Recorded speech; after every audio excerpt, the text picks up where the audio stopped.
મિલકતના ભાગમાં સોતેલી માએ પોતાના પુત્રોને ફળદ્રુપ જમીન આપી દીધી અને અનાથ સાવકા દીકરાને ટેકરીની તરેટીમાં પડેલો એક ઉજળ ટુકડો પકડાવી દીધો. તે છોકરાએ ધીરજ રાખી અને તે ઉજળ જમીન પર જ હળ ચલાવવા લાગ્યો. એક દિવસ હળની અણી કોઈ સખ્ત વસ્તુ સાથે ટકરાઈ. માટી હટાવતા નીચેથી એક પ્રાચીન હાંડી દબાયેલી મળી.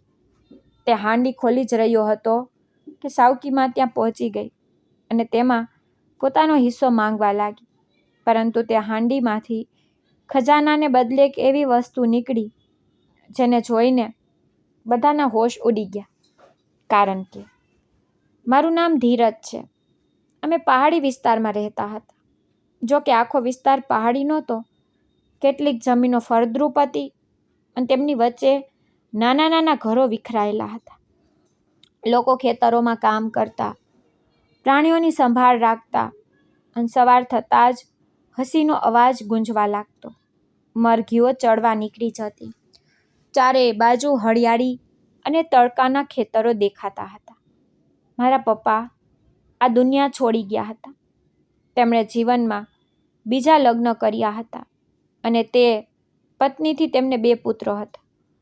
જ્યાં સુધી પપ્પા જીવતા હતા, મારી સાવકી માની હિંમત નહોતી થતી કે તે મારી વિરુદ્ધ કંઈ બોલે. મારા કામમાં ભૂલ થવા પર પપ્પા તેને કડક શબ્દોમાં સમજાવતા અને તે ચૂપ થઈ જતી.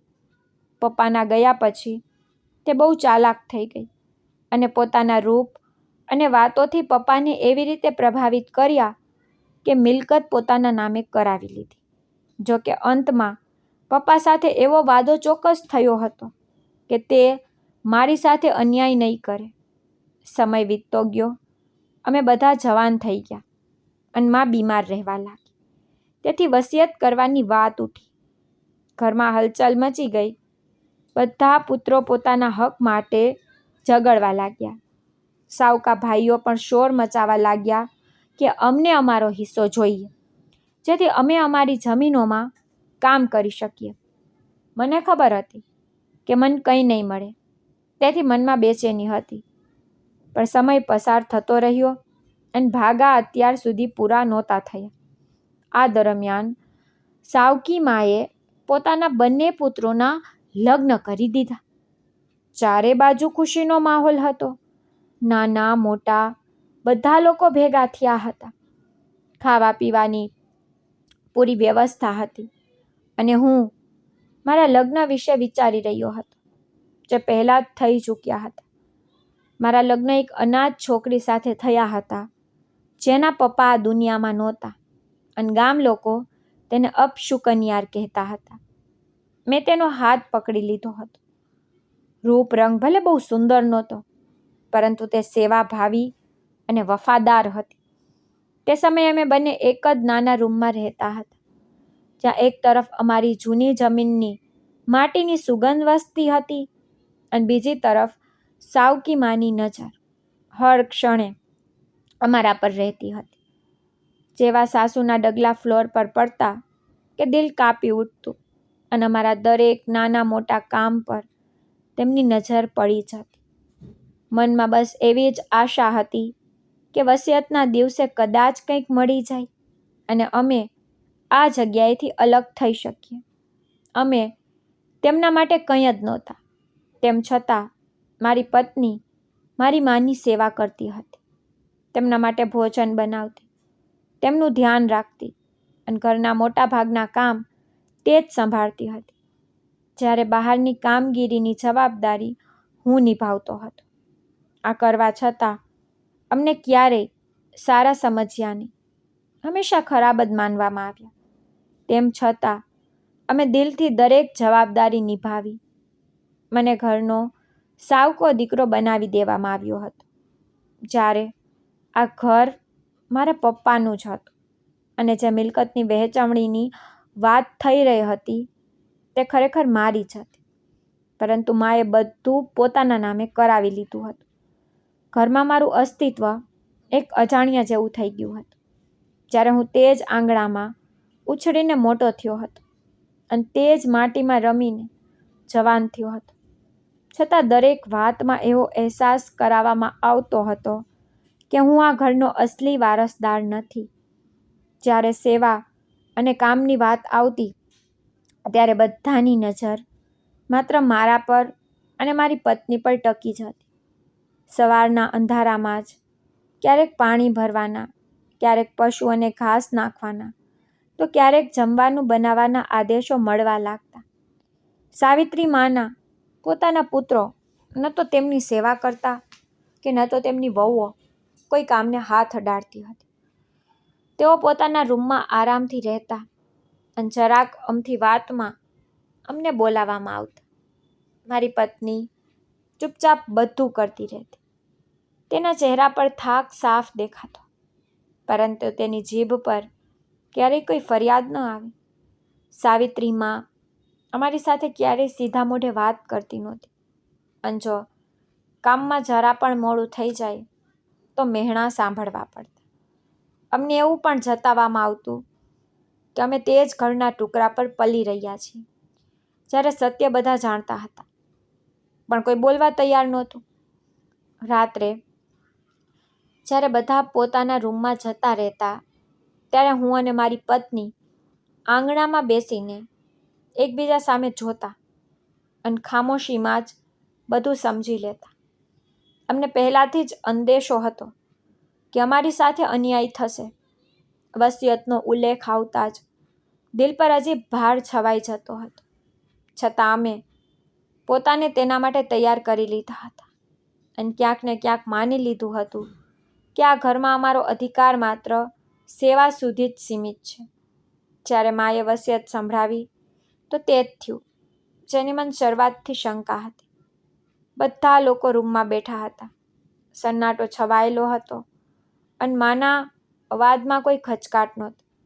તેમણે ફળદ્રુપ જમીન પોતાના બંને પુત્રોના નામે કરી દીધી, જે જમીનનો સૌથી મોટો અને શ્રેષ્ઠ ભાગ હતો અને જેના પર વર્ષોથી અમારી રોજીરોટી ચાલતી હતી. સાથે જ તે ઘર પણ તેમના જ નામે કરી દેવામાં આવ્યું, જેના આંગણામાં મેં મારું બાળપણ વિતાવ્યું હતું અને જેની દિવાલો મારા પપ્પાના પરસેવાની સાક્ષી હતી. અંતમાં માએ પહાડીની તળેટી તરફ ઇશારો કરતાં કહ્યું કે ત્યાંની એક જમીનનો ટુકડો મારા નામે કરવામાં આવી રહ્યો છે, જે વર્ષોથી ઉજાડ પડ્યો હતો. પપ્પાએ પણ તે જમીન પર કામ કરવાનું છોડી દીધું હતું, કારણ કે ત્યાં કંઈ ઉગતું જ નહોતું. હું બધું સમજી ગયો હતો કે આ વસિયત ખરેખર મારી વિરુદ્ધ હતી, કારણ કે ઉજ્જડ જમીન ખેડૂત માટે એવી જ હોય છે જેવો ખાલી હાથ. તેને ફરીથી ફળદ્રુપ બનાવવા માટે કાં તો વર્ષોની સખ્ત મહેનત જોઈએ, અથવા તો તે ક્યારેય શક્ય જ હોતું નથી. મેં મારી પત્ની તરફ જોયું. તેની આંખોમાં આંસુ હતા, પણ તે કંઈ બોલી નહીં. અમે બંને બસ આકાશ તરફ જોતા રહ્યા અને શાંત થઈ ગયા, જાણે કહેવા જેવું હવે કંઈ બચ્યું જ ન હોય. તે જ ઉજ્જડ જમીન પાસે એક નાનું ઘર હતું, માત્ર 4 દિવાલો અને એક રૂમ. ન રસોડું હતું, ન બાથરૂમ. મેં સાફ શબ્દોમાં કહી દીધું કે જો ઈચ્છો તો ત્યાં જઈને રહો, કારણ કે હવે આ ઘર તેમના પૌત્રોનું છે અને તેમની વહુઓ એક સાવકા ભાઈ અને તેની પત્નીને સહન નહીં કરે. આ એક વાક્યથી પણ સાફ થઈ ગયું કે આ બધું પહેલેથી જ નક્કી હતું અને અમને ઘરમાંથી કાઢવાની પૂરી યોજના બની ચૂકી હતી. અમે ચૂપચાપ અમારો થોડો ઘણો સામાન ઉપાડવાનું શરૂ કર્યું. કપડાં, વાસણો અને કેટલીક જરૂરી વસ્તુ. મારી પત્ની વારંવાર મારી તરફ જોતી રહી અને પછી ધીમેથી બોલી કે તમે કંઈ કહેતા કેમ નથી, કંઈ કરતા કેમ નથી? ત્યારે મેં તેની તરફ જોઈને બસ એટલું કહ્યું કે હું શું કરું? હું કંઈ કરી શકું તેમ નથી. જમીન કાગળોમાં અમારી હતી, પણ કોઈ કામની નહોતી. ત્યાં વર્ષોથી એક જંગલી છોડ પણ ઉગ્યો નહોતો અને હું ખેડૂત હતો. જો ખેતી ન કરું તો શું કરું? તે ક્ષણે મને લાગ્યું જાણે મારી જમીન ત્યાં જ પૂરી થઈ ગઈ હોય. ન જમીન રહી, ન ઘર, ન કોઈ સહારો, બસ એક ઉજ્જડ ટુકડો અને તેના પર ઊભેલો એક એવો ખેડૂત જેના હાથમાં હળતો હતું, પણ જમીન શ્વાસ લેવાનો પણ ઇનકાર કરી રહી હતી. અમે ઘરમાંથી નીકળી ગયા. કોઈએ એટલું પણ ન કહ્યું કે જાઓ છો તો તમારું ધ્યાન રાખજો, અથવા કંઈ જોઈએ તો જણાવજો. કોઈએ અમને રોકવાની કોશિશ ન કરી. કોઈએ પાછું ફરીને ન જોયું, જાણે અમે ક્યારેય આ ઘરનો હિસ્સો જ ન રહ્યા હોય. મારા ડગલા ભારે હતા, છતાં હું ચાલતો રહ્યો, કારણ કે રોકાવાનું હવે કોઈ કારણ બચ્યું નહોતું. મેં તે ઉજળ જમીન પહેલાં જોયેલી હતી, તેથી અંદાજ હતો કે ત્યાં જઈને અમારે શું સહન કરવું પડશે. પરંતુ મારી પત્નીએ તે ક્યારેય જોઈ નહોતી. તે તો થોડા વર્ષો પહેલાં જ લગ્ન કરીને મારી જિંદગીમાં આવી હતી. જ્યારે અમે ત્યાં પહોંચ્યા ત્યારે સાંજ ઢળી રહી હતી. પહાડની તળેટીમાં ફેલાયેલી તે જમીન દૂરથી જ મરેલી જેવી લાગતી હતી.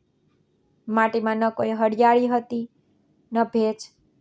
ઠેક ઠેકાણેથી જમીન ફાટી ગઈ હતી, જાણે વર્ષોથી કોઈએ તેની ખબર પણ ન પૂછી હોય. લોકોએ તેના પર કચરો ફેંકી રાખ્યો હતો. તૂટેલી બોટલો, જૂના કપડાં અને નકામો સામાન ચારેય બાજુ વિખરાયેલો પડ્યો હતો. હું ચૂપચાપ આ બધું જોતો રહ્યો. મારી પત્ની શાંત હતી. તેના ચહેરા પર નવાઈ પણ હતી અને ડર પણ. પછી અમે તે 4 દિવાલવાળા ઘર તરફ વધ્યા. દિવાલો તો ઊભી હતી, પરંતુ ગેટ કોઈ ઉતારી ગયું હતું. દિવાલો પર માટી જામી હતી અને અંદર સન્નાટો ફેલાયેલો હતો. રૂમ જોવામાં ઠીકઠાક હતો, પણ ન વીજળીની કોઈ વ્યવસ્થા હતી, ન પાણીની. હું અંદર ગયો, સામાન રાખ્યો, એક ખૂણો સાફ કર્યો, માટી સાફ કરી અને કપડું પાથરીને પત્નીને બેસવા કહ્યું. મગર તે ત્યાં જ ઊભી રહી. પછી ધીરે ધીરે બોલવા લાગી. શું તમે મને એટલે જ પરણાવીને લાવ્યા હતા કે આ ખંડેરમાં રાખો? અહીં ન રસોડું છે, ન બાથરૂમ, ન વીજળી, ન પાણી. આપણે અહીં કેવી રીતે રહીશું? તેના કરતાં તો સારા આપણે પહેલાં જ ઘરમાં હતા. તેની વાતો સાંભળીને હું ચૂપચાપ બહાર નીકળી ગયો. ઉજળ જમીનનો ટુકડો લઈને હું કંઈ કહી પણ ન શક્યો. જ્યારે આ બધું મારા પપ્પાની મિલકત હતી, તેમની નહીં. હવે હું તેને શું કહેતો?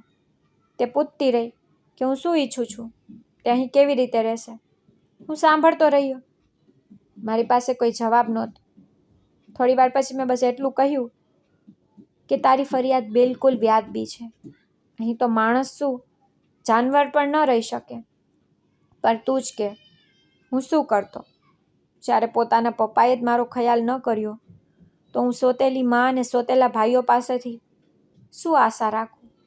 તું જ મારી પોતાની છે. બસ તારી પાસેથી જ આશા છે. થોડો સાથ આપી દે. તે ચૂપ થઈ ગઈ. તેની આંખોમાંથી આંસુ વહેવા લાગ્યા. તે એક સ્ત્રી હતી, અને એક સ્ત્રી આનાથી વધુ શું કરી શકે? તે બસ રડી શકતી હતી, અને તે રડી રહી હતી તે જ વેરાન રૂમમાં, તે ઉજળ જમીનની વચ્ચે. અમારી જિંદગી એક નવા દુઃખ સાથે શરૂ થઈ રહી હતી. પછી અમે મળીને જગ્યા સાફ કરી. ત્યાં એક ખાટલો પડ્યો હતો. રાત્રે પથારી કરી અને તેના પર સૂઈ ગયા. મારી પાસે થોડા પૈસા હતા. વહેલી સવારે એક પ્લમ્બરને લઈ આવ્યો. તેને જણાવ્યું કે પાણીની સપ્લાય છે, અત્યાર માટે બસ એક લાઈન નાખવી પડશે. મેં કહ્યું નાખી દો. પાણીની વ્યવસ્થા તો થઈ ગઈ, પણ પાણી ખારું હતું, ન પીવાલાયક ન ખેતી માટે. આવા પાણીથી જમીનને કેવી રીતે ફળદ્રુપ બનાવવું? મારે ઘણું વધારે પાણી જોઈતું હતું, પણ તે વખતે મેં આ વિશે વિચારવાનું ટાળી દીધું. મેં વિચાર્યું કે ગેસની વ્યવસ્થા થઈ જાય, ચૂલો સળગે, જમવાનું બની શકે. તેથી સિલિન્ડર ભરાવીને લઈ આવ્યું. કેટલાક વાસણો નહોતા, તે પણ ખરીદી લાવ્યું. થોડી ઘણી મદદ મારી પત્નીના પિયરવાળાઓએ પણ કરી, પણ તેઓ પણ અમારી જેમ જ ગરીબ હતા. તેમની પાસે પણ વધારે કંઈ નહોતું. તેમણે એક ખાટલો આપ્યો, ગોદડા આપ્યા, જેથી અમે બંને સૂઈ શકીએ. પાણી માટે કુલર લાવી આપ્યું, અને તેમાં પાણી પણ ભરાવી દીધું. તેમને આટલું જ સામર્થ્ય હતું. આખરે તેઓ દીકરીના માતા પિતા હતા. દીકરાવાળા જેટલું કરી શકે એટલું જ કરે છે. તેમણે પણ પોતાની હેસિયત મુજબ કરી દીધું. આ પછી ઘર રહેવા લાયક તો થઈ ગયું, પણ હવે સ્નાનગૃહની જરૂર જણાઈ. તેની પણ વ્યવસ્થા કરી અને ઘરની એક તરફ નાનું સ્નાનગૃહ બનાવી દીધું, બિલકુલ એવું જેવું મંદિરમાં હોય છે. પણ અમારા માટે તે પણ પૂરતું હતું.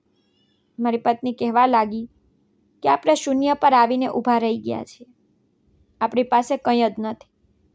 આ બધું ઠીક કરતાં કરતાં અને બનાવતા બનાવતા આપણે મરી જઈશું અને આપણી સંતાન પણ અપમાનમાં જીવશે, કારણ કે આપણે તેના માટે કંઈ છોડીને નહીં જઈ શકીએ. મેં કહ્યું કે ભગવાન સંતાન જ ન દેત, કાશ તે ખુશી જ આપી દેતો. પત્નીએ કહ્યું કે જો આ ઘરમાં તે ખુશી મળી પણ ગઈ તો તેને અહીં કેવી રીતે ઉછેરીશું? અત્યારે તો હવામાન સારું છે, પણ જ્યારે વધુ શિયાળો કે વધુ ગરમી પડશે ત્યારે શું થશે? તેની વાત બિલકુલ સાચી હતી, પણ અમે કરી પણ શું શકતા હતા? અમે અહીં આવી ગયા હતા, પણ અમારા આવ્યા પછી કોઈએ અમારી ખબર પણ ન લીધી. ન કોઈ આવ્યું, ન કોઈ સંદેશો મોકલ્યો, ન કોઈએ પૂછ્યું કે અમે જીવતા છીએ કે મરી ગયા.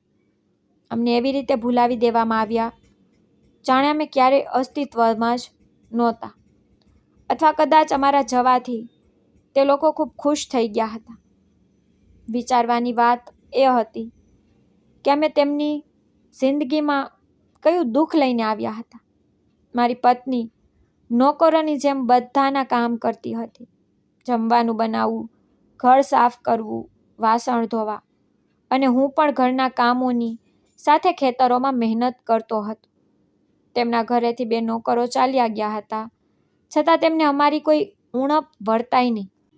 અહીં અમે આ બંજર જમીન પર મુશ્કેલીઓથી ઘેરાઈ ગયા હતા. ના ખાવાની પૂરી વ્યવસ્થા હતી, ના પાણીનું કોઈ કાયમી સાધન. ઘણીવાર દૂરથી પાણી લાવીને ગુજારો કરવો પડતો હતો. રાત થતાં જ ઘોર અંધારું છવાઈ જતું, કારણ કે વીજળીની કોઈ વ્યવસ્થા નહોતી. રૂમમાં દીવો પ્રગટાવતા તો તેના મધ્યમ પ્રકાશમાં દિવાલો વધુ સૂની લાગવા માંડતી. શિયાળામાં 4 દિવાલોની અંદર ઠંડી હવા સન્નાટો ભરી દેતી, અને ઉનાળામાં માટીની તપિશમાં શ્વાસ લેવો મુશ્કેલ થઈ જતો. મારી પત્ની અવારનવાર ચૂપચાપ બેસીને દિવાલોને જોયા કરતી, અને હું તેના ચહેરા પર લાચારી સાફ વાંચી લેતો. લોકો દ્વારા અમને સમાચાર મળતા રહેતા. કોઈ કહેતું કે તારા સાવકા ભાઈઓના ઘરે આજકાલ ખૂબ મિજબાનીઓ થઈ રહી છે, મહેમાનોની અવર જવર ચાલુ છે અને ખુશીઓનો શોર છે. કોઈ એવું પણ જણાવતું કે તારી સાવકી માં, જેને વસિયત વખતે કહ્યું હતું કે તે મરવા પડી છે અને હવે થોડા દિવસોની જ મહેમાન છે, તે હવે બિલકુલ ઠીક છે અને પથારીમાંથી ઊભી થઈ ગઈ છે. તે આંગણામાં બેસતી હતી, હસતી બોલતી હતી, અને તેની હસીનો અવાજ સાંભળીને મારા દિલમાં એક પીડા ઉઠતી હતી. ત્યારે સાફ સમજાઈ જતું હતું કે અમને ઘરની બહાર કાઢવા માટે જ આ બધું રચાયું હતું. બીમારીનું નાટક હતું, વસિયતનું બહાનું હતું. અમે અહીં મુશ્કેલીઓમાં ઘેરાયેલા હતા, પણ કોઈને અમારી પરવા નહોતી. કોઈએ એ ન વિચાર્યું કે આ બંજર જમીન પર 2 માણસો કેવી રીતે જીવશે. ના કોઈએ એ જાણવાની કોશિશ કરી કે અમારી પાસે ખાવા માટે કંઈ છે કે નહીં. હું ઘણીવાર આખી રાત જાગતો રહેતો અને વિચારતો કે જે સ્ત્રીને હું વર્ષો સુધી માં કહેતો રહ્યો, તે મને આટલી સહેલાઈથી કેવી રીતે ભૂલી શકે. માં તો ક્યારેય સંતાનને આ હાલતમાં એકલું ન છોડતી, પરંતુ તેને મને પૂરેપૂરો એકલો કરી દીધો હતો. મારી પત્ની પણ ક્યારેક ધીમા અવાજે પૂછતી કે હવે આપણે કોના સહારે છીએ, અને હું આ સવાલોનો કોઈ જવાબ આપી શકતો નહોતો. અમે બંને એકબીજા સામે જોઈને ચૂપ થઈ જતા, કારણ કે અમારી પાસે કહેવા માટે શબ્દો જ નહોતા બચ્યા.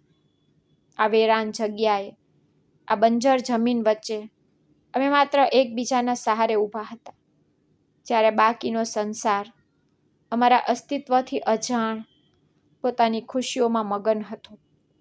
ત્યારે જ એક દિવસ અચાનક મારી પત્નીની તબિયત ખૂબ બગડી ગઈ. શરૂઆતમાં મેં વિચાર્યું કે કદાચ ગંદુ પાણી પીવાથી કે નવા વાતાવરણને કારણે તેને નબળાઈ આવી ગઈ છે. પરંતુ દિવસો વીતતા ગયા અને તેની હાલત સુધરવાને બદલે વધુ બગડતી ગઈ. પહેલાં તે જાતે ઉઠીને બેસી શકતી હતી, પછી ધીરે ધીરે તેનામાં એટલી પણ શક્તિ ન રહી અને તે ખાટલામાં જ પડી રહી. તેનો ચહેરો પીળો પડી ગયો હતો, આંખોમાં નબળાઈ સાફ દેખાતી હતી અને હું સમજી નહોતો શકતો કે તેની યોગ્ય રીતે સંભાળ કેવી રીતે રાખું. હું ખૂબ ગભરાઈ ગયો હતો. ક્યારેક તેના કપાળ પર હાથ મૂકતો, ક્યારેક પાણીનો ગ્લાસ આપતો, પણ તેની દશા જોઈને મન ડૂબવા લાગતું હતું. આખરે વ્યાકુળ થઈને મેં તેની માને બોલાવી લીધી. તે આવી અને દીકરીને જોતા જ બોલી કે આને તરત જ હોસ્પિટલ લઈ જવી પડશે. અમે તરત જ હોસ્પિટલ પહોંચ્યા. ત્યાં ડૉક્ટરે તપાસ કરી, કેટલાક સવાલ પૂછ્યા અને પછી જે સમાચાર આપ્યા તેને અમારા હૃદયની દશા જ બદલી નાખી. મારી પત્ની માં બનવાની હતી. આ સાંભળતા જ એક ક્ષણ માટે અમે અમારી બધી પરેશાનીઓ ભૂલી ગયા. અમારી બંનેની આંખોમાં ખુશી છલકાઈ આવી. અમારા લગ્નને 4 વર્ષ થઈ ગયા હતા અને આટલી લાંબી રાહ જોયા પછી આ શુભ સમાચાર મળ્યા હતા. પરંતુ આ ખુશીની સાથે જ મારા મનમાં એક ઊંડો ડર પણ બેસી ગયો. મને મારી પત્નીની એ વાત યાદ આવી ગઈ કે આવા ઘરમાં જો અમારું બાળક પેદા થયું તો તેનું શું થશે? ના વીજળી, ના પાણી, ના કોઈ સુવિધા કે ના સુરક્ષા. હું જાણતો હતો કે તે ખોટું નહોતી કહી રહી. તે ક્ષણે મેં એક નિર્ણય લીધો. મેં તેની માને કહ્યું કે આ સમયે તેને આરામ અને શાંતિની સૌથી વધુ જરૂર છે. ડૉક્ટરે પણ એમ જ કહ્યું છે.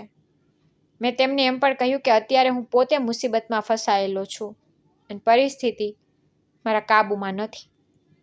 તેથી સારું રહેશે કે તેઓ તેને અત્યારે પોતાના ઘરે લઈ જાય. મેં વાદો કર્યો કે હું મારી સ્થિતિ સુધારવાની પૂરી કોશિશ કરીશ અને 3 મહિના પછી તેને પાછી લઈ આવીશ.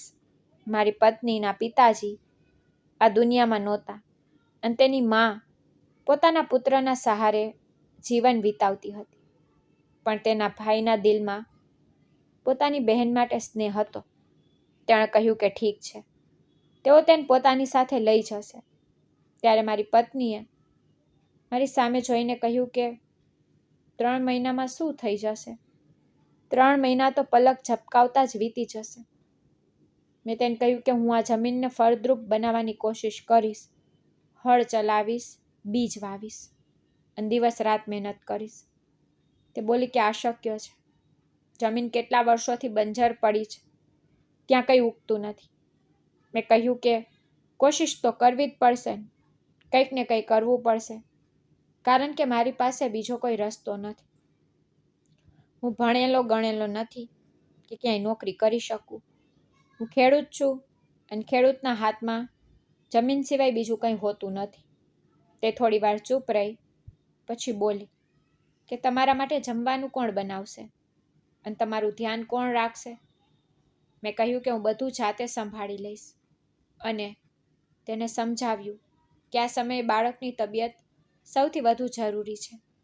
ભગવાને આટલી રાહ જોયા પછી આપણને આ ખુશી આપી છે, તેથી આપણે એ નાનકડા અને નાજુક જીવ વિશે વિચારવું જોઈએ. હું તો મોટો છું, મારા કામ જાતે કરી લઈશ. આ સાંભળીને તેના મનને થોડી શાંતિ થઈ. તેની આંખોમાં આંસુ પણ હતા અને ચિંતા પણ.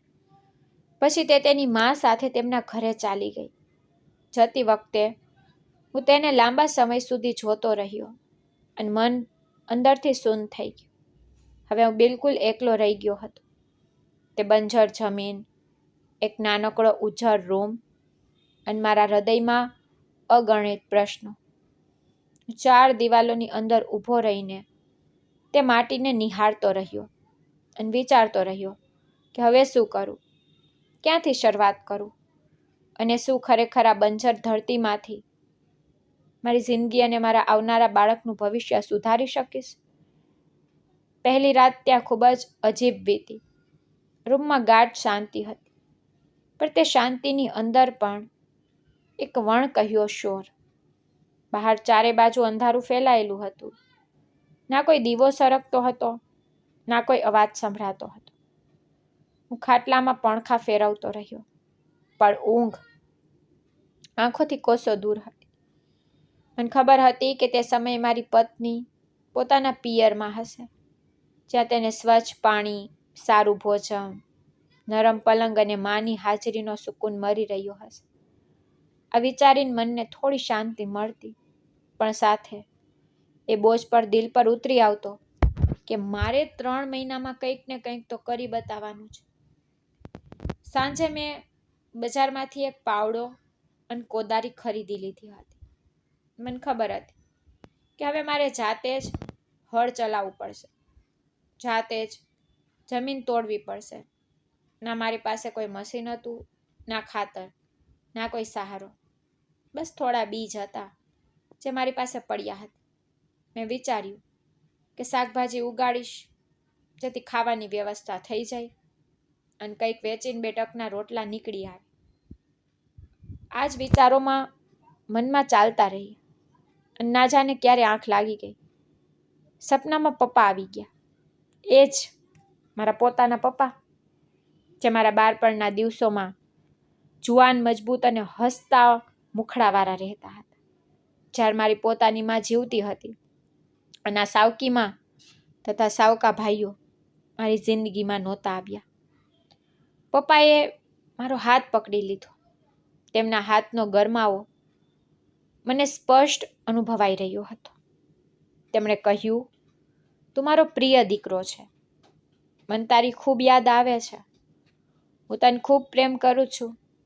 મેં તેમની સામે જોઈને કહ્યું, જો તમે મને આટલો પ્રેમ કરતા હતા તો પછી મારી સાથે આટલું ખરાબ કેમ કર્યું? પપ્પાએ નિસાસો નાખીને કહ્યું, તો હું ખૂબ લાચાર હતો. જો મેં તે બધું ના કર્યું હોત તો તારી જિંદગી જોખમમાં પડી જાત. તેથી વિવશ થઈને મારે તે બધું કરવું પડ્યું. મેં કહ્યું, તમે મજબૂરીમાં મારી જિંદગી બરબાદ કરી દીધી. હવે હું શું કરું? મારું પણ સંતાન થવાનું છે. હું તેને શું આપીશ? મારી પાસે તો કંઈ જ નથી. પપ્પાએ મારી આંખોમાં જોયું અને કહ્યું, તારી પાસે બધું જ છે. મેં આશ્ચર્યથી પૂછ્યું, કેવી રીતે પપ્પા? તેમણે કહ્યું, મહેનત કર, તને બધું જ મળશે. તારા હાથ સલામત છે, તારા હોસલા જીવિત છે અને જમીન તારી પાસે છે. બસ મહેનત કર. હું હજી આ જ વિચારમાં ડૂબેલો હતો કે અચાનક મારા મનમાં વિચાર આવ્યો કે પપ્પા તો આ દુનિયામાં છે જ નહીં, તો હું કોની સાથે વાત કરી રહ્યો છું? આ વિચાર આવતા જ મારી આંખ ખુલી ગઈ. રૂમ એવો જ સૂનો અને અંધારું એટલું જ ગાઢ. ત્યારે મને સમજાયું કે આ બધું એક સપનું હતું, પરંતુ તે સપનાની વાત મારા દિલમાં ઉતરી ચૂકી હતી. મને એ યાદ ના રહ્યું કે પપ્પાનો ચહેરો કેવો હતો, કે તેમણે બીજું શું કહ્યું હતું. બસ એક જ વાક્ય અંદર ગૂંજતું રહ્યું, તારી પાસે બધું જ છે, તું મહેનત કર. હું ઉઠીને બેસી ગયો અને બહાર આકાશ તરફ જોયું. રાત પૂરી થવા આવી હતી અને હળવો પ્રકાશ ફેલાવા લાગ્યો હતો. તે જ ક્ષણે મેં મનમાં નિશ્ચય કરી લીધો કે આજે જ હું જમીનનું ખોદકામ શરૂ કરીશ. આજે જ પાવડો ઉપાડીશ અને આજે જ તે બંજર જમીન સાથે સંઘર્ષ શરૂ કરીશ. કારણ કે હવે મારી પાસે હારવાનો કોઈ રસ્તો નહોતો. જમીન ખૂબ કઠણ થઈ ગઈ હતી, જાણે વર્ષોથી કોઈએ તેને અડી પણ ના હોય. સૌથી પહેલાં મેં ત્યાં ફેલાયેલા કચરાને હટાવવાનો નિર્ણય લીધો. ઠેર ઠેર ગંદકી ફેલાયેલી હતી. દુર્ગંધ એટલી તીવ્ર હતી કે શ્વાસ લેવો કઠિન થઈ જતો. હું વારંવાર થોંભીને શ્વાસ લેતો અને ફરીથી કામમાં લાગી જતો. માખીઓ ચારે બાજુ બણબણતી હતી અને વારંવાર હાથ પર બેસી જતી હતી. તે સમયે મારા મનમાં એક જ વિચાર વારંવાર ઉઠતો હતો કે આ જમીનમાં ઉગનારી શાકભાજી હું પોતે કેવી રીતે ખાઈ શકીશ? કારણ કે લોકોએ તેને કચરાનો ઢગલો બનાવી દીધો હતો. કચરો ઉપાડતો જતો હતો અને અંદરથી મન તૂટતું જતું હતું.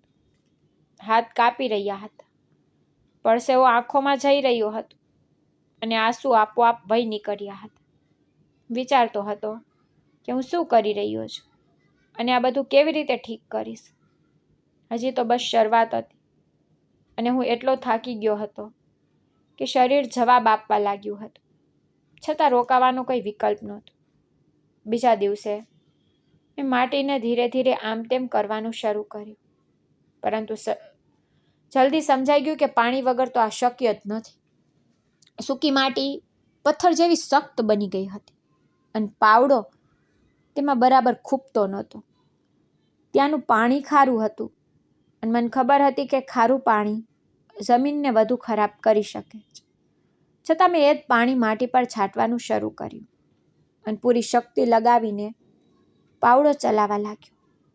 મારા મનમાં એ વિચાર આવ્યો કે જો ઉપરની જમીન ખરાબ છે તો શક્ય છે કે નીચેની જમીન હજી પણ ફળદ્રુપ હોય. આ આશાના સહારે મેં એવો નિર્ણય લીધો કે એક જ જગ્યાએ ઊંડો ખાડો ખોદીશ અને તેમાં જ બીજ વાવીશ. પૂરી મહેનત સાથે મેં ખાડો ખોદવાનું શરૂ કરી દીધું. હાથ પગ દુખવા લાગ્યા હતા, કમર નમી ગઈ હતી, પણ હું રોકાતો નહોતો, કારણ કે મારી બધી આશાઓ આ ખાડા સાથે જોડાયેલી હતી. આ દરમિયાન એક માણસ ત્યાંથી પસાર થયો. તેણે ઊભા રહીને મને જોયો અને હસતા હસતા બોલ્યો, આ શું ખંડેર આબાદ કરવા નીકળ્યો જનાબ? અહીં કંઈ જ નથી થવાનું. મેં તેની સામે જોયું અને બસ એટલું જ કહ્યું કે કોશિશ તો કરવી જ છે. તે મારી સાવકી માં અને મારા ભાઈઓને પણ સારી રીતે જાણતો હતો. તેને મહેણું મારતા કહ્યું કે તે બધા તો મોજમાં છે અને મને અહીં ફેંકી દેવામાં આવ્યો છે. મેં દિલમાં તેની બધી વાતો સાંભળી લીધી, પણ મોઢેથી કંઈ ના કહ્યું અને પોતાના કામમાં લાગ્યો રહ્યો. સાંજ સુધીમાં મારું શરીર જવાબ આપી ચૂક્યું હતું. હાથમાં ફોલા પડી ગયા હતા અને આંખો સામે અંધારું છવાવા લાગ્યું હતું. થાકીને હું ખાટલામાં સૂઈ ગયો અને એવી ઘેરી ઊંઘ આવી કે સવારે જ આંખ ખુલી. બીજા દિવસે હું મારી પત્નીની ખબર કાઢવા ગયો. રસ્તામાં તેના માટે થોડા ફરો ખરીદ્યા. આ વિચારને દિલને શાંતિ મળી રહી હતી કે તે સુરક્ષિત છે, તેની પાસે ખાવાનું છે, આરામ છે અને કોઈ પણ વસ્તુની કમી નથી. છતાં પણ તે મારી ફરજ હતી. મેં તેને જણાવ્યું કે હું જમીન પર કામ કરી રહ્યો છું, ખાડો ખોદવાનું શરૂ કરી દીધું છે અને શાકભાજી ઉગાડવાની કોશિશ કરી રહ્યો છું. તે જાણતી હતી કે હું માત્ર આશાના સહારે જીવી રહ્યો છું. છતાં પણ તેને મારા માથા પર હાથ મૂક્યો અને મારી હિંમત વધારી. તેની વાતોથી મારા દિલને થોડી શાંતિ મળી. ત્યાંથી પાછો આવ્યો ત્યારે એ જ વેરાન જમીન હતી અને એ જ શાંત રૂમ. પરંતુ હવે મારામાં એક જીદ જન્મી ચૂકી હતી. મેં મનમાં નક્કી કરી લીધું હતું કે ભલે ગમે તે થાય, હું આ જમીનને એમ જ નહીં છોડું. અને મેં ફરીથી કોદાળી ઉપાડી લીધી. ખોદતા ખોદતા 3-4 દિવસ વીતી ગયા, પરંતુ હજુ સુધી ક્યાંયથી ભીની માટી નીકળી નહોતી. દરેક દિવસની સાથે મારી આશા નબળી પડી રહી હતી અને મને લાગવા માંડ્યું હતું કે કદાચ હું મારી જાતને જ છેતરી રહ્યો છું, કારણ કે આ જમીનની નીચે પણ એ જ મુર્દા જેવી માટી છે જે ઉપર છે. છતાં પણ મેં મન મક્કમ કરીને પૂરી તાકાતથી કોદાળી જમીન પર મારી. અચાનક એક અલગ જ અવાજ આવ્યો. તે માટીનો નહીં, પણ લોખંડ સાથે લોખંડ અથડાવાનો ગુંજરાવ અવાજ હતો. હું એક ક્ષણ માટે થંભી ગયો. દિલ જોર જોરથી ધડકવા લાગ્યું. ગભરાઈને મેં તે જ જગ્યાએ ફરીથી ખોદવાનું શરૂ કર્યું. જેમ જેમ માટી હટતી ગઈ તેમ તેમ નીચેની વસ્તુ સ્પષ્ટ થતી ગઈ અને મારા પગ નીચેથી જમીન સરકતી અનુભવાઈ. માટીની અંદર એક નાની હાંડી દબાયેલી હતી, લગભગ 5 કિલો વાળી, જેના પર મહોર લાગેલી હતી અને તે પૂરી રીતે માટીમાં જામી ગઈ હતી. હું થોડી ક્ષણો બસ તેને જોતો રહ્યો. પછી મારા મનમાં વિચાર આવ્યો કે કદાચ આ પપ્પાએ કોઈ સમયે છુપાવી હશે, અથવા આ ખૂબ જ જૂના જમાનાની હશે. મને લાગ્યું જાણે મારા નસીબના દરવાજા ખુલી ગયા હોય. હું તરત જ તેને બહાર કાઢવામાં લાગી ગયો, પરંતુ તે સહેલાઈથી નીકળે તેમ નહોતી, કારણ કે તે ઊંડાઈ સુધી જામી ગઈ હતી. હું પરસેવે રેબઝેબ થઈ ગયો, હાથ ધ્રુજવા લાગ્યા અને કમરમાં સખ્ત દુખાવો થવા લાગ્યો. પણ હું રોકાયો નહીં.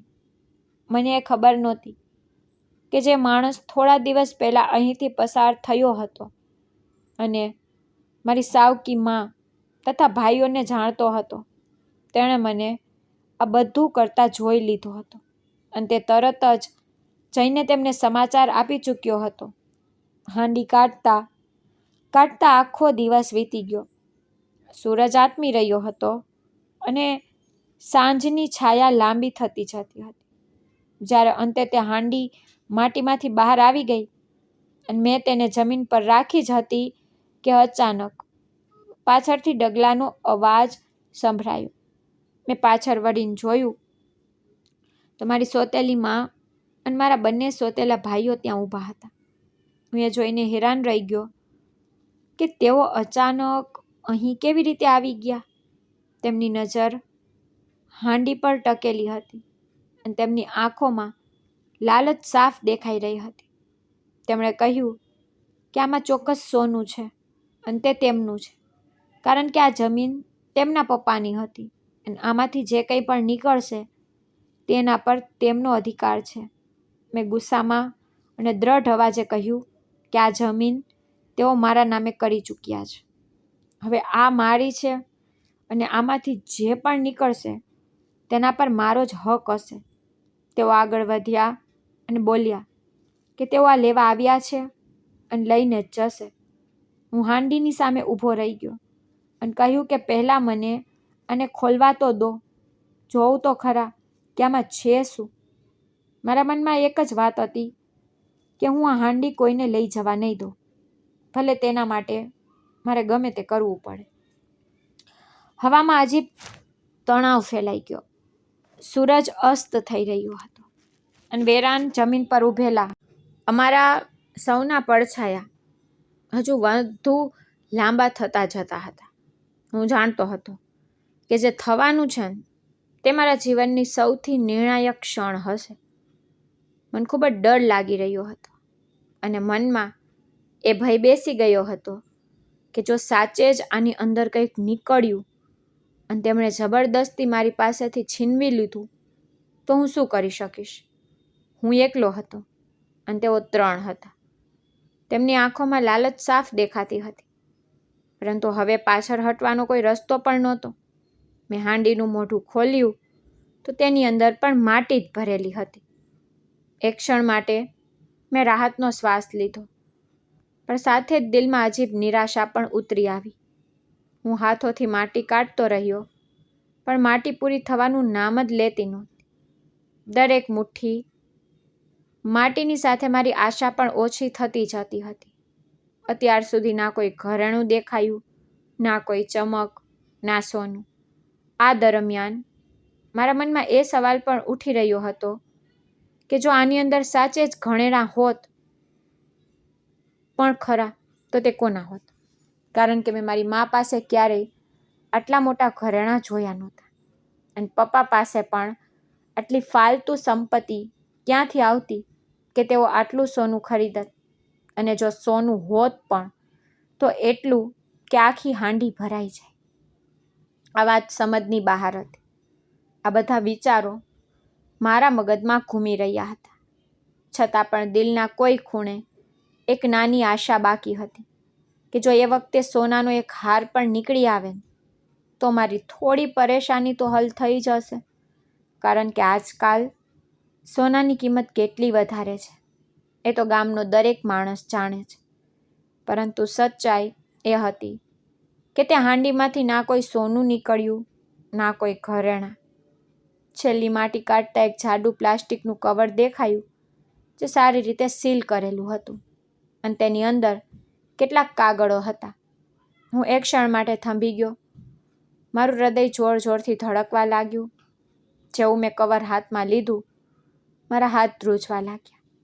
મારી સાવકી માં અને મારા બંને ભાઈઓની નજર તે જ કવર પર ટકેલી હતી. માનો કે તેઓ તેને હમણાં જ છીનવી લેશે. મેં કવર ખોલ્યું તો તેની અંદર કેટલાક દસ્તાવેજોની સાથે એક પત્ર પણ હતો. મેં સૌથી પહેલાં તે જ પત્ર કાઢ્યો અને ઊંચા અવાજે વાંચવાનું શરૂ કર્યું. પત્ર મારા પપ્પા તરફથી હતો. તેમના અક્ષરો ઓળખતા જ મારું ગળું ભરાઈ આવ્યું. પરંતુ મેં મારી જાતને સંભાળી અને વાંચતો ગયો. પપ્પાએ લખ્યું હતું કે સાવિત્રીની આંખોમાં હવે તેમને લાલચ દેખાવા લાગી છે અને તે જલ્દી જ મારી પાસેથી ઘર અને જમીન પોતાના નામે કરાવી લેશે, જેનાથી બધું જ તેનું થઈ જશે. પણ તે પોતાના દીકરા ધીરજ સાથે અન્યાય કરી શકતા નથી. પત્રમાં આગળ લખ્યું હતું કે તેમનો શહેરમાં આવેલો 2 કનાલનો બંગલો તે પોતાના દીકરા ધીરજના નામે કરી રહ્યા છે, જેનું પૂરું સરનામું નીચે લખ્યું છે અને તેના કાગળો પણ તૈયાર છે. પરંતુ તે આ રહસ્ય કોઈને જણાવીને જઈ શકતા નથી. તેથી તેને છુપાવીને જઈ રહ્યા છે અને જો તેમના દીકરાના નસીબમાં હશે તો આ તેને ચોક્કસ મળશે. આ શબ્દો વાંચતા જ મારા પગ નીચેથી જમીન સરકી ગઈ. મારા હાથ ધ્રુજવા લાગ્યા અને આંખો સામે અંધારું છવાઈ ગયું. પપ્પાએ નસીબ પર ભરોસો કર્યો હતો અને આજે એ જ નસીબ મારા હાથમાં આવી ચૂક્યું હતું. મને સમજાઈ ગયું કે વાસ્તવમાં મને બધું જ મળી ચૂક્યું છે. તે ક્ષણે મને ગામની તે વેરાન જમીન યાદ આવી અને તેની હેસિયત પણ. પછી શહેરના 2 કનાલના બંગલાનો ખ્યાલ આવ્યો. ગામની જમીન અને ઘરની શું કિંમત હતી અને શહેરમાં 2 કનાલનો બંગલો કોઈ સામાન્ય વાત નહોતી. મારી સાવકી માં અને બંને ભાઈઓ હેરાનીથી મને જોઈ રહ્યા હતા. તેમના ચહેરા ઉતરી ગયા હતા અને આંખોની તે ચમક ગાયબ થઈ ગઈ હતી. તેઓ સમજી ચૂક્યા હતા કે જેને લેવા તેઓ આવ્યા હતા તે હવે તેમના હાથમાંથી નીકળી ચૂક્યું છે. તે જ પળે મને પણ પૂરી રીતે સમજાઈ ગયું કે મારા પપ્પા મારી સાથે ક્યારેય અન્યાય કરી શકતા નહોતા. તેમણે મારી સાથે અન્યાય નહીં પણ સૌથી મોટો ન્યાય કર્યો. મેં તે હાંડી ત્યાં જ જમીન પર છોડી દીધી. મારો કોઈ સામાન ન બાંધ્યો, માત્ર તે કાગળો હાથમાં લીધા અને ત્યાંથી ચાલી નીકળ્યો. ના મેં તેમને કંઈ કહ્યું, ના કોઈ મેણું માર્યું. તેઓ ત્રણેય ત્યાં જ સદબદ ઊભા રહી ગયા. માનો કે કહેવા માટે તેમની પાસે કંઈ બચ્યું જ ન હોય. હું સીધો મારી પત્નીના પિયર પહોંચ્યો અને ત્યાં પહોંચતા જ મનમાં એક અજીબ શાંતિ હતી. મેં તેને આખી ઘટના સંભળાવી, પત્ર પણ દેખાડ્યો અને કાગળો પણ. બધું સાંભળીને તેની આંખોમાંથી આંસુ વહી નીકળ્યા. પણ તે આંસુ ખુશીના હતા. તેને કહ્યું કે જ્યારથી તે અહીં આવી છે દિવસ રાત એ જ દુઆ કરતી રહી છે કે ઈશ્વર અમારા હકમાં કંઈક સારું કરે. પરંતુ તેને આશા નહોતી કે તેની દુઆ આટલી જલ્દી સ્વીકારાઈ જશે. તે ક્ષણે મને પહેલીવાર ઊંડાણપૂર્વક અહેસાસ થયો કે મારી જિંદગી ખરેખર બદલાઈ ચૂકી છે. તે વેરાન જમીન, તે ખાલી રૂમ અને તે એકલતા, બધું જ પાછળ રહી ગયું હતું. મારી સામે એક નવો રસ્તો ખુલી ચૂક્યો હતો, જેને મારા પપ્પાએ સ્વયં મારા માટે પસંદ કર્યો હતો અને જેને કિસ્મતે અંતે મારા કદમોમાં લાવી દીધો. મેં મારી પત્નીનો હાથ પકડ્યો અને શહેર તરફ ચાલી નીકળ્યો. દિલમાં શાંતિ અને ખુશીનો મિશ્ર અહેસાસ હતો. તે વેરાન જમીન, તે નાનો રૂમ, તડકામાં બળતી માટી, બધું જ એક ક્ષણ માટે મારી આંખો સામે ઘૂમી ગયું અને વિચારવા લાગ્યું કે તે તમામ મુસીબતો, દિવસ રાતની મહેનત, પરસેવો અને થાક આજની આ ખુશીની સામે કંઈ જ નહોતા. અમે શહેર પહોંચ્યા અને તે સરનામે ગયા જે પપ્પાએ પત્રમાં લખ્યું હતું. મારા હાથ ધ્રુજી રહ્યા હતા. દિલ જોર જોરથી ધડકતું હતું મારી પત્ની પણ શાંતિથી મારી સાથે ચાલી રહી હતી. માનો કે અમારા બંનેના દિલ એક જ ધડકન સાથે નવા રસ્તા પર ડગલા માંડી રહ્યા હતા. જ્યારે અમે તે ઘર જોયું તો મારી હેરાનીની કોઈ સીમા ન રહી. તે ઘર નહીં પણ એક ભવ્ય બંગલો હતો, એવો જેવો કોઈ અમીર માણસના સપનામાં હોય. મોટા મોટા સફેદ સ્તંભો, પહોળી બારીઓ, સામે ખુલ્લું આંગણું, દરેક વસ્તુમાં પરિપૂર્ણતા દેખાઈ રહી હતી. અમારા ગામમાં તો કદાચ આખા ગામમાં પણ આવું ઘર કોઈની પાસે નહીં હોય. અમે બંને બસ એકબીજાને જોતા રહી ગયા. જીભ પર શબ્દો નહોતા, દિલમાં ખુશી, હેરાની અને કૃતજ્ઞતાનો અનોખો સંગમ હતો. પત્રમાં એ પણ લખ્યું હતું કે શહેર જઈને આશુતોષ વર્માનો સંપર્ક કરવો અને નીચે તેનો ફોન નંબર આપેલો હતો. મેં તરત જ ફોન કર્યો. હાથ ધ્રુજી રહ્યા હતા અને દિલ ધડકતું હતું. આશુતોષ વર્માએ ફોન ઉપાડ્યો અને કહ્યું કે ચાવી પણ તેની પાસે છે અને મારી અમાનત પણ સુરક્ષિત છે. જ્યારે મેં પૂછ્યું કે અમાનત શું છે, તો તેને કહ્યું તે બધું જ જે મારા માટે સુરક્ષિત રાખવામાં આવ્યું હતું, તે બધું અહીં છે અને મારા નામનો 2 લાખનો ચેક પણ તેની પાસે મોજૂદ છે. અમે ત્યાં પહોંચ્યા તો આશુતોષ વર્માએ દરવાજાનું તાળું ખોલ્યું. જેવો દરવાજો ખુલ્યો, અંદરનું દ્રશ્ય જોઈને અમે બંને સદબદ રહી ગયા. ઘર પૂરી રીતે સાફ સુથરું હતું. દરેક વસ્તુ પોતાની જગ્યાએ હતી. ફ્રીજ, ટીવી, સોફા, વિશાળ રૂમો, રોશનીથી ઝગમગતા બલ્બ અને દરેક ખૂણામાં વ્યવસ્થાની ચરમસીમા. મને તે દિવસ યાદ આવી ગયો જ્યારે અમે તે વેરાન જમીનના નાના રૂમમાં બેઠા હતા, જ્યાં ના પાણી હતું, ના બાથરૂમ, ના કોઈ સામાન, ના સરખો દરવાજો અને ના કોઈ પણ પ્રકારની સુવિધા. આજે તેની સરખામણીમાં આ જગ્યા જન્નત જેવી લાગી રહી હતી. મારી પત્ની પણ આંખોમાં ખુશીના આંસુ સાથે ઊભી હતી. તે પણ હેરાન હતી કે આ બધું કેવી રીતે શક્ય બન્યું. અમે બંને હાથ જોડીને જમીન પર નમીને નમન કર્યું અને ભગવાનનો શુક્ર કર્યો. દિલની અંદર એક એવી શાંતિ અને સંતોષ હતો જે કદાચ જીવનમાં પહેલીવાર અનુભવી રહ્યો હતો. મેં મનોમન કહ્યું કે આ બધું મહેનત, રાહ, દુઆ અને નસીબના કારણે શક્ય બન્યું છે. પછી મેં લાખો રૂપિયાનો તે ચેક હાથમાં લીધો, જે અમારા માટે નવી જિંદગીની શરૂઆત હતો. મેં નક્કી કર્યું કે આ ધનથી શહેરમાં કારોબાર શરૂ કરીશ, જેથી મારી પત્ની અને આવનારા સંતાન માટે શાંતિ અને સમૃદ્ધિનો મજબૂત પાયો નાખી શકું. કારોબાર શરૂ કર્યો. ભગવાનની કૃપા રહી કે તે ખૂબ જ સારો ચાલવા લાગ્યો. દરેક દિવસે પ્રગતિના નવા રસ્તા ખુલતા ગયા, પૈસા વધતા ગયા અને અમારા હોસલા પણ બુલંદ થતા ગયા. સમય વીતતો ગયો અને અમારી જિંદગી પૂરી રીતે બદલાઈ ગઈ. થોડા વર્ષો પછી અમારી પ્યારી દીકરીનો જન્મ થયો, જે નસીબે આપેલી વધુ એક અનમોલ ખુશી હતી. તેની હસી, માસૂમિયત અને નાના નાના ડગલા અમારા દિલને ખુશીઓથી ભરી દેતા હતા. અમે બંને તેના ઉછેરમાં કોઈ કમી ન રાખી અને તેને પ્રેમ તથા શાંતિ આપવાની દરેક શક્ય કોશિશ કરી. હવે અમે એકબીજાની સાથે હસી ખુશી જીવન જીવવા લાગ્યા હતા. દિલમાં ના કોઈ ભય હતો, ના ગુસ્સો અને ના કોઈ કમીનો અહેસાસ. શહેરની જિંદગી, સફળ કારોબાર અને ઘરની બધી સુવિધાઓ અમારી પાસે હતી અને અમને કોઈ પણ વસ્તુની કમી મહેસૂસ થતી નહોતી. શરૂઆતના લાખોની રકમે અમને આત્મનિર્ભર બનાવ્યા અને બંગલાએ અમને એક સન્માનજનક જીવન આપ્યું. માલિકીના હકે અમારામાં આત્મવિશ્વાસ ભરી દીધો.